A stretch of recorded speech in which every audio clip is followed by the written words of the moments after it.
Hello, everyone. Yes, I started the live, but somehow it went off. Yeah, but it's all sorted now. Yeah, there we go. So hello, everyone. I hope you are well wherever you are, north, south, east, west, every person of African descent. We are in dangerous times, as I was saying. So for years now, we've had, historically, we've had Pan-Africanists, Patrice Lumumba, Thomas Sankara, Kwame Nkrumah, calling for African sovereignty. And even in modern days, we've got Julius Malema, we've got Professor Lumumba, we've got Kemi Seba, Nathalie Yam, Franklin Yamsiwa Cameroon. I call the last three, I call them the Holy Trinity. In fact, we're going to celebrate them in one of my videos down the line. So these are people that, and lots of other Africans, there are lots of other political geostrategies and a lot of media work going on to bring to the consciousness of Africans, you know, the idea of being sovereign and moving forward and, you know, fighting for our continent to become, you know, better and be a better place for us. So far, it has stuttered in many ways. And we've never really gone back to look at why, or at least we know why, but there are some things we just can't do because we also have our military, we have sometimes our political elites who are more outwards facing than inward facing. Once they are elected, they turn and serve the West because that's the political architecture we inherited from colonialism. You know, during colonial times, the leaders and community heads that were selected at the time were not to represent the people. They were to make sure that raw material was carted safely to the ports and taken to Europe. So it was serving up rather than serving down. And that's how our political architecture has always been. To the point where in modern days, even when we elect our leaders, even in some sovereign countries like Nigeria, Ghana, they talk big, but at the end of the day, they're still subservient to America and Britain and multinationals. Because they still think that if they don't say the right things by them, by the multinationals, they will be kicked off. So patriotism is dead in most of these political elites. I call them political mercenaries, not political elite anyway. But the reason I'm making this video today is because things are beginning to change, ladies and gentlemen. We have countries like Niger, Burkina Faso, Mali, Guinea, trying to shake off their colonial gangster. Some people call it colonial master, I call it colonial gangster. Because France is a country that still has colonies in the 21st century. So you see, after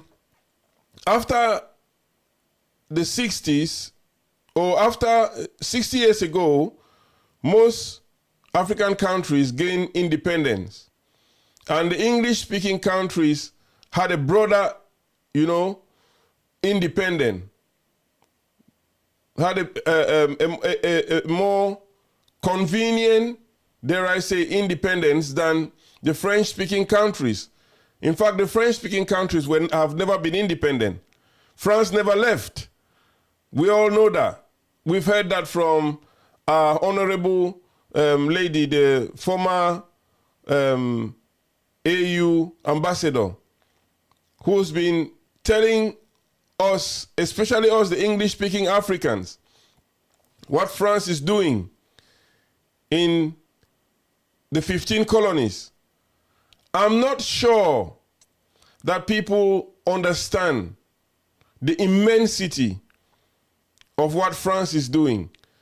I'm not sure that English-speaking Africans appreciate the savagery, the barbaric nature of France's aggressive colonial tendencies in these colonies. Now, let me try and just bring a little comparison here. Niger and Canada almost exports the same quantity of uranium, or exploits the same quantity of uranium. Canada has 8 and more nuclear plants. Canada powers its country easily. In Niger, France has been exploring uranium there for over 40 years. 30% of the world's uranium goes to France for almost free. All they do is maybe give a little tip, a little backhand to the political mercenaries they have there. You know, at the expense of the people of Niger. So, you talk about a country being poor. Niger is one of the poorest countries, as they say in Africa. But how can a country be poor when it produces 30% of the world's uranium? How can 80% of that country live in darkness when its uranium powers 1 in 3 lights bulbs in France? It's easy to just say it like this, but people don't appreciate what it means. What it means is the human rights of Nigerians, their right to good life, their right to health, their right to education, their right to live well, is literally kidnapped by another country for the benefit of its own human beings, for the benefits of its own citizens. And what people don't realize, I think the problem we have, especially us Africans, is we still think that colonial gangsters or colonial masters are, you know, some old white guys with brown hats, with military, camouflage and all that. No. 18 to 20% of France's youth still accepts and believe that France should invade these colonies, occupy them, and take what they need to take for them to be sovereign and strong world power. Now, let me show you the picture of this guy. I'll show you something. This guy, I watched an interview in a French media, and this guy believes that Macron should send his military. Well, they're already there anyway. He thinks that Macron is right to invade Africa and to seize whatever France needs to continue to exist as a world power. This one as well. This is another interview as well with this one. So these are all young guys. The one with the white guy on the corner there. So these are all young guys. These are all people of the now generation. They still have the colonial mentality. You know, this French population you see today are the relics of the old Roman Empire that invaded and occupied Britain for 400 to 500 years. So Britain had to fight hard for them to leave. And it's only when the Roman Empire started crumbling that they actually left England. So France is not about to leave Africa in a hurry. In fact, if we don't fight, if Africa doesn't possess a nuclear weapon and we don't fight, France is not going to come out. So the reason I'm saying this, I want to appeal to my English-speaking Africans, young people. We are going to dance our way, we are going to sing and dance our way into recolonization without noticing. While we continue to sing and dance, these young white supremacists are taking over from their parents, and they're going to come and do the same thing that their parents did in Africa.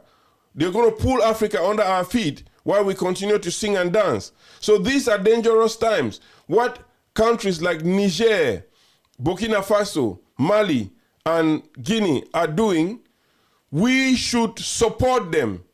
We should support them in every way and form. Africa should wake up and be behind these people. We should start actively developing intertrade. You know, I wanted to, I saw this brother, I was watching this brother who he says the right thing. You know, he's campaigning for Africa to continue to thrive and to move forward. But as an English-speaking African, I think this is what you guys don't realize that us French-speaking Africans are suffering from. Because he's saying here, you know, he says that Africa should, you know, Africa doesn't need Russia or China or USA. Yes, Africa doesn't need USA. But believe you me, Africa needs Russia and China. And I'm not saying this because, you know, so for some kind of complicit reason, or believe me, until these French colonies possess full-blown nuclear arsenal, we need Russia and China. Russia and China can be as bad as we see, but they are nothing. They are nothing near France and USA. If you don't know, then you're not living on this planet. So Africa needs, especially the French-speaking Africa, they need Russia, just like Russia helped South Africa, Angola, and all these other countries fight for their independence. They need Russia now to help them fight for their independence as well. So, you know, I understand what the brother is saying, that, you know, Africa needs to stand on its feet. I understand that. But before we stand, you know, we need to creep. And while we creep, before we stand, we are crawling at the moment. And while we crawl, we need Russia to help us stand. We need China to help us stand. Russia already has a good amount of raw material. So it's not going to be as predatory as France. France doesn't have anything. They take everything from Africa. So, and they take it in such a way that they don't even leave you the crumbs to develop with. They are aggressive in the way they take it. They are savage in the way they take it. So we need someone behind us. So until these French colonies have nuclear arsenal, we need Russia. We need Russia to stand. So these new leaders. You see, France is threatening to invade Mali. You know, France is threatening to invade Mali France is threatening to invade Niger, you know, to reinstate, what's his name, Mohamed Bazoum or whatever. Because he was there like all the other puppets, Tinubu, Macky Sall, and Ouattara. These are all puppets that France has installed in ECOWAS to help destabilize and pillage these French colonies. So these countries now, Niger, they are trying to break off. Instead, you've got people like Tinubu.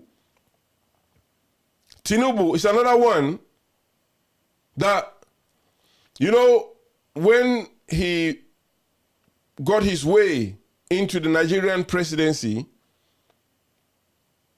has purportedly won the last election in Nigeria, I thought so long as Nigerians don't go on the street and, it turns into violence and youths are killed, I thought so long as they can accept him and move on, that was fine. But of course, this bloke is not just happy to, accept that he's been accepted as president for now, even though his victory is still being challenged in the Nigerian courts. He thinks that he has to assert himself somehow internationally because of his bad reputation. He's a former drug dealer in America, So this Niger crisis has given him an opportunity to shine on the international scene. He's talking about democracy. He's talking about invading Niger, have to carry out military intervention in Niger to uphold democracy. What democracy is he talking about? Democracy has been in most African countries have been talking about democracy since most of them had independence. So what has that done? We've seen the same the same European Western countries depose democratically elected leaders and put puppets there to serve their interests. So this is exactly what Tinubu is trying to do again. Tinubu is trying to play the bidding of the West here in order to gain some international recognition. Because since he won his election, he's not even spoken about in the West, He's not recognized as, some kind of popular leader in the West. So this gives him an opportunity to make himself popular. And I'm hoping that he sees sense, because I read recently that, the Nigerian population voiced their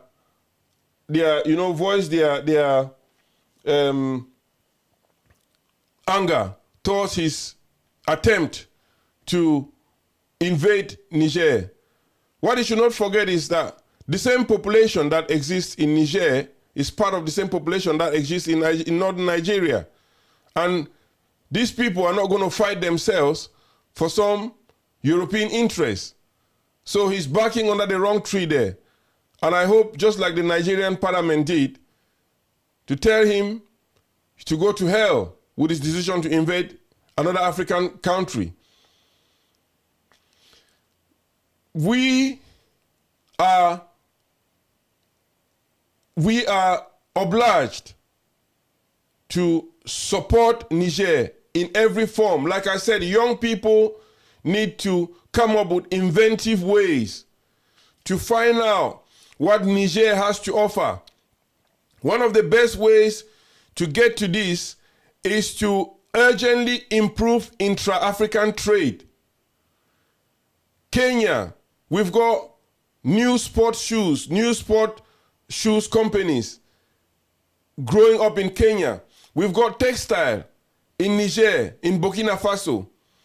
Intertrade, sports shoe manufacturers in Kenya can buy textile from Burkina Faso and leather from Niger. We have to improve intertrade because, these Western countries are going to be pouring down sanctions on countries like Niger and Mali. They're going to be raining down sanctions of them because that's what they do. That's what they've been doing to Zimbabwe for 23 years. So we need to come up with inventive ways to work with our brother and help them come out of colonization. These are dangerous times. If we continue to think that we're just going to watch and see things happen on the side, then before we know, the whole of Africa would be pulled beneath our feet again. Let's accept Russia to help get this murderous French colonial gangster system out of Africa. And then we can face Russia and China with our shoulders and our chest high and speak with them like normal countries. But for now, so long as we don't have nuclear weapons, we are not going to be able to get France out of Africa by ourselves. So, all the young people of Africa, in my aim of this video, is to call on your attention. Don't just go around flipping your phones and on social media, you know, and watch these countries slip back into the hands of France. Because France is going to fight. They're not going to go in peace. Believe you me. They are already acting, they are already doing a lot of white Machiavellic stuff in the background. So they're not going to go away in peace. So we need to be aware. We need to wake up and actively participate in inventive ways to help our brothers Mali, Niger, Burkina Faso, Guinea, and every other African country, every other existing colony that is trying to free themselves from the French colonial gangster system, the Franc-Afrique system. We have to actively participate. All you social media guys in English-speaking countries, talk about this. Talk about inventive solutions. Find out about what agricultural products are exported from Burkina Faso, from Mali, from Ghana. Buy from them. Find a way to buy from them and find a way to introduce what you produce to them. Improve intra-African trade. It's going to save us from these Western economic sanctions, which are not for our benefit anyway. It's not like democracy has helped any country in Africa. We've been seeing what democracy has done to Nigeria and to other countries that, yes, of course there's peace, but what is peace when people cannot put food in their mouth? So please, this is the aim of this video.